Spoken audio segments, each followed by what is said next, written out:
Hello children, welcome to my class. How are you all? Hope you were doing well. So now today's story is Bhola the lazy donkey. Bhola एक आलसी गधा. So once there lived a washerman named Chandu in a village. He had 6 donkeys, Dhoya, Sabu, Panna, Goldie, Gudda and Bhola. He made them carry bundles of soiled clothes to the river to wash and then to bring them back home. In the evening, all the donkeys except Bhola were hard working and loyal. तो एक बार एक गांव में चंदू नाम का एक धोबी रहता था. उसके पास 6 गधे थे, धोया, साबू, पन्ना, गोल्डी, गुड्डा और भोला. वह उन पर मैले कपड़ों का गट्टर रखकर नदी पर धोने के लिए और फिर शाम को घर वापस लाने के लिए जाता. भोला के अतिरिक्त सभी गधे मेहनती और स्वामी भक्त थे. मतलब मालिक की आज्ञा का पालन करना, इसको हम बोलते हैं स्वामी भक्त.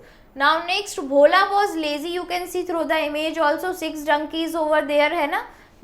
Next one is Bhola was lazy. He told himself, oh my God, it is hard and boring to carry clothes. Look at the dog boxer. He simply runs around. He says he is guarding the hens and the sheep and his life is easy. Why should I work hard? Thinking so, he refused to carry loads. He pretended to be sick and stayed back in the shed. Bhola आलसी था. वह अपने आप से कहता है, भगवान, कपड़े ढोना कितना मुश्किल और उबाऊ काम है.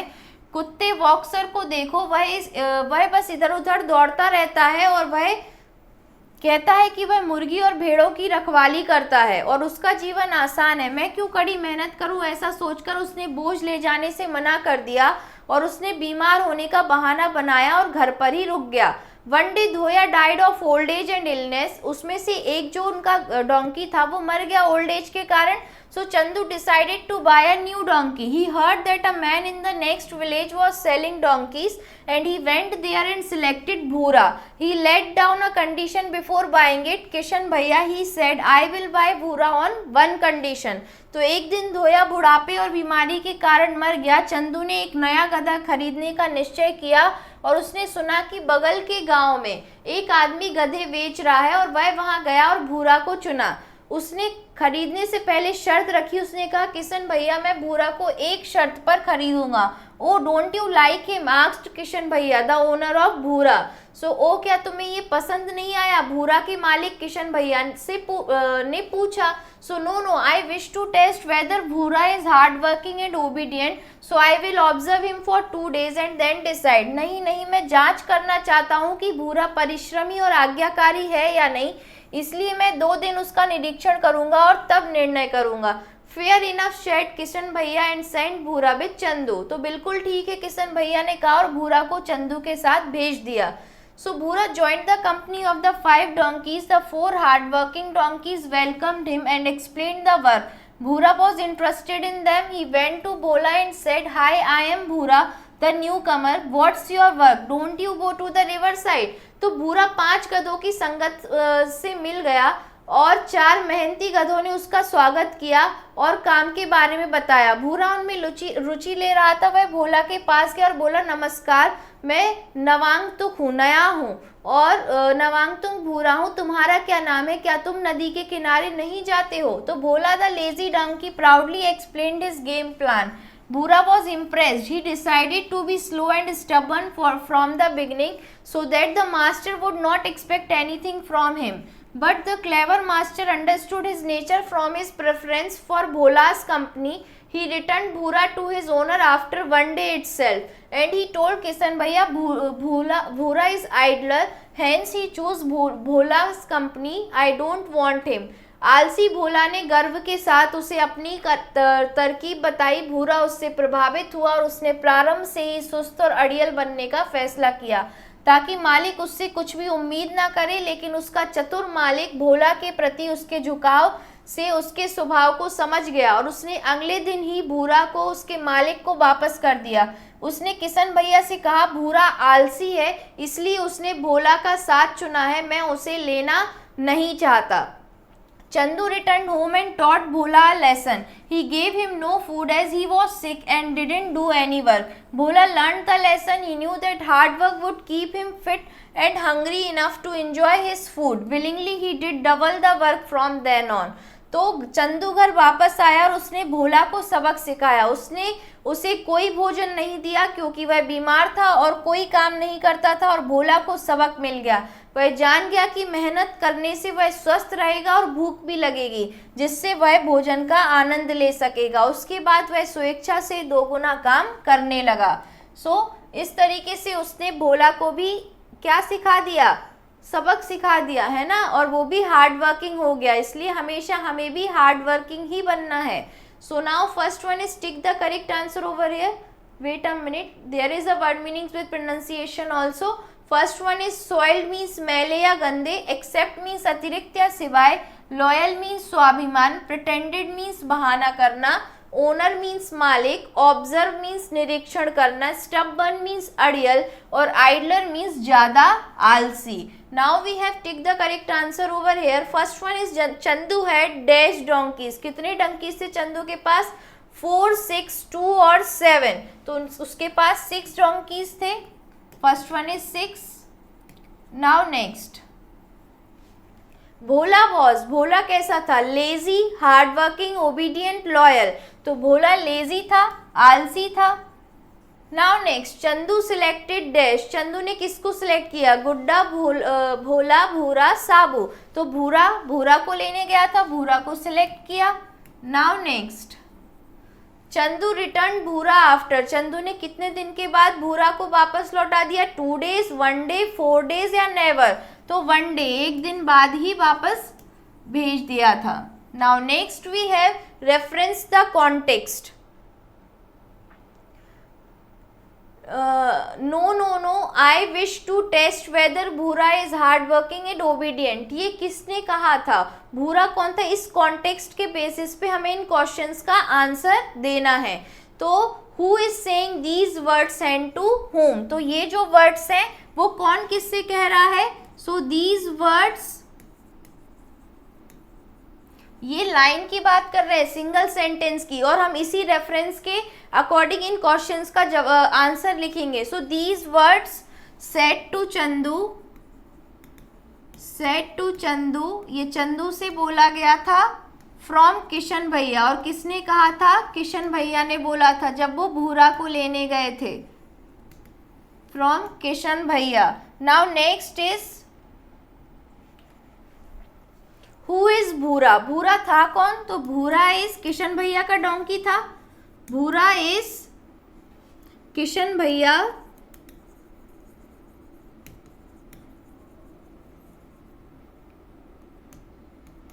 डोंकी, किशन भैया का डोंकी था वो।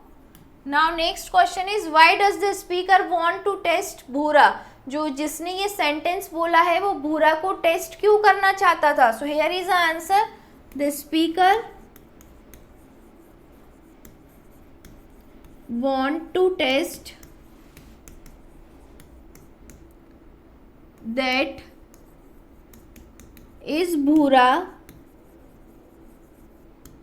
Hard working.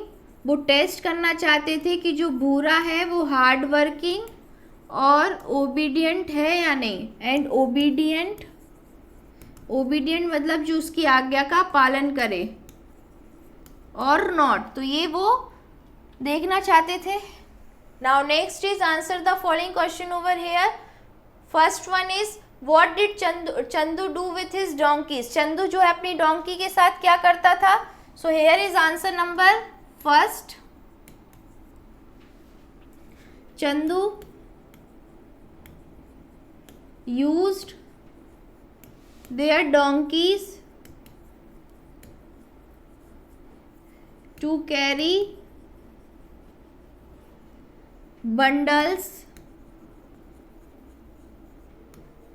of soiled clothes। कपड़े जो गंदे होते थे उनका बंडल लेके जाना।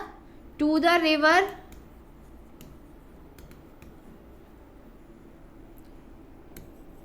नदी में धोने के लिए, to the river wash, and then to bring them back home in the evening.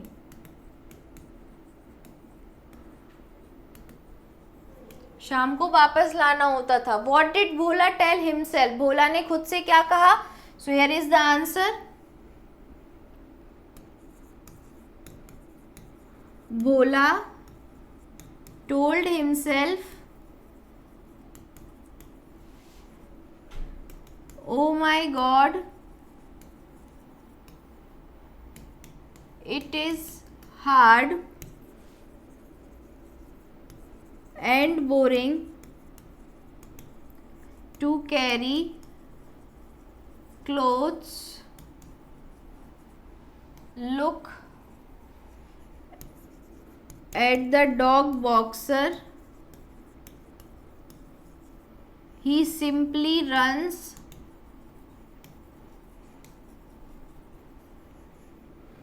around, his life is easy, why should I work hard, फिर मैं मेहनत क्यों करूं? Why should I work hard? Now next one is, what condition did Chandu put before Kishan भैया, किशन भैया के सामने चंदू ने कौन सी कंडीशन रखी थी? So here is the answer number 3rd. Give me a second. Yes, third, the condition Chandu put before Kishan Bhaiya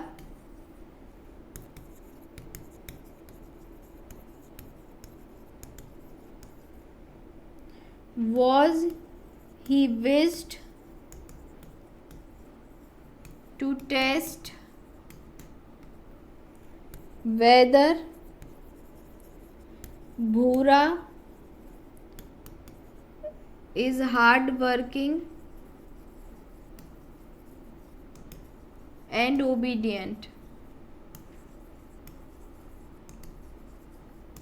भूरा hard working और ओबीडियंट है या नहीं, ये देखने के लिए ये कंडीशन चंदू ने किशन भैया के सामने रखी थी। Now next one is, what did Bhola tell Bhura, Bhola ने भूरा से क्या कहा? So here is the answer, answer number 4th, भोला told भूरा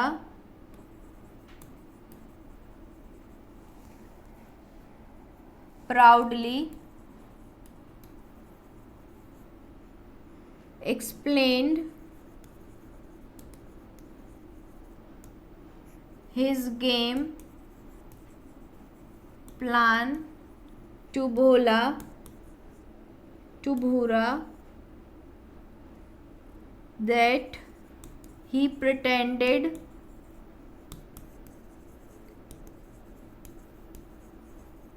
to be sick, बीमार होने का बहाना करता था, and stayed back in the shed, और वो हमेशा शेड में ही रहता था, वो नदी जाता ही नहीं था बहाना करके। Now what lesson did Bhola learn, what did he do then, Bhola ने क्या लेसन लर्न किया, क्या सीखा? So here is answer number 5th over here,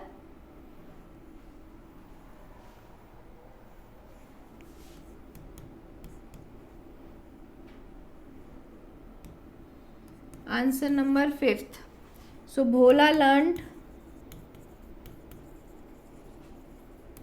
lesson that hard work would keep him fit and hungry enough to enjoy his food willingly. He did double the work from then on, और उसके बाद से उसने double काम करना शुरू कर दिया। नाउ नेक्स्ट,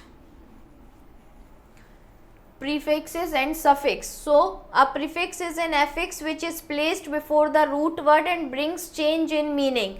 तो जो शब्दांश किसी शब्द के आरंभ में जुड़कर कि कोई भी शब्द किसी वर्ड के स्टार्टिंग में जुड़ के उसकी विशेषता में चेंज कर दे, परिवर्तन कर दे, उसे हम प्रीफिक्स बोलते हैं. फॉर एग्जाम्पल हैप्पी, हैप्पी के आगे हमने यू एन को यूज कर दिया तो बिल्कुल वर्ड बदल गया ना, उसका मतलब अनहैप्पी हो गया है ना. सो अनहैप्पी ये आगे जो ऐड करते हैं वो प्रीफिक्स होते हैं.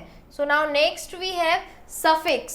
सो suffix is an affix which is placed after the root word, मतलब उसे हम बाद में लगाते हैं. प्रीफिक्स को पहले लगाते हैं और सफिक्स को बाद में लगाते हैं और उससे भी वर्ड का मतलब बदल जाता है. जैसे डिसएग्री, तो डिसएग्रीएबल, लेकिन उसमें अर्थ में परिवर्तन लाता है. ब्राइट, ब्राइटर, बहुत ज़्यादा चमकदार, और इसमें लास्ट में हमने ऐड किया है तो जो लास्ट में ऐड होता है वो सफिक्स और जो पहले ऐड होता है वो प्रीफिक्स होता है. So now make the words with the prefixes and suffixes given below. In words, इनसे हमें वर्ड्स बनाने हैं. सो फर्स्ट वन हम इनसे प्रीफिक्स वाले वर्ड बनाते हैं. सो टेली, प्रीफिक्स वाले वर्ड बनाते हैं फर्स्ट सेंटेंस के. टेली, सो टेलीफोन, यहाँ पे PHONE, टेलीफोन बन गया. प्रीफिक्स में आगे के वर्ड हमको दिए गए हैं, पीछे के वर्ड हमें यहाँ पे लगाने पड़ेंगे. यहाँ पे ट्रांसपोर्ट बन जाएगा. Next one is international. Now next is suffix. यहाँ पे हमें सफिक्स दिए हुए हैं और हमें आगे के वर्ड प्रीफिक्स यहाँ पे यूज करने हैं. So first one is childhood, यहाँ पे हमने चाइल्ड ऐड किया और हुड तो पहले से था. फिर नेक्स्ट इज फुल, तो यहाँ पे ट्रुथ अगर हमने ऐड कर दिया तो ट्रुथफुल हो गया. नाउ नेक्स्ट एंड, तो यहाँ पे डिस हमने यूज किया तो ये डिस्टेंट मतलब दूर, डिस्टेंट बन गया. सो now next is auxiliary verb. What is auxiliary verb? तो a verb which helps the main verb in making sentence of a tense is called auxiliary verb. वह क्रिया, वो verb क्रिया, verb means जो काम हो रहा है, क्रिया, तो वह क्रिया जो एक टेंस के वाक्य बनाने में मुख्य क्रिया की सहायता करे. एक टेंस का हमें सेंटेंस बनाना है, उसमें मेन वर्ब की हेल्प करे, उन्हें हम ऑक्सिलरी वर्ब कहते हैं. Suppose that the train has left the station, तो यहाँ पे has, the boys are playing in the park, तो इन सेंटेंस को जोड़ने में इस टेंस में ये हैज और आर टेंस भी बता रहे हैं कि the action is still going on, तो यहाँ पे हैज और आर ये क्या है, ऑक्सिलरी वर्ब है. So fill auxiliary verb in the following sentences, इनमें हमें ऑक्सिलरी वर्ब को फिल करना है. So my mother is cooking food, वो खाना बना रही है. Now next dash it rains yesterday, तो डिड इट रेन यस्टरडे, क्या कल बारिश हुई. Next where do you live, आप कहाँ रहते हो. Next dash they wash their hands, so do they wash their hands, क्या उन्होंने अपने हाथ धोए.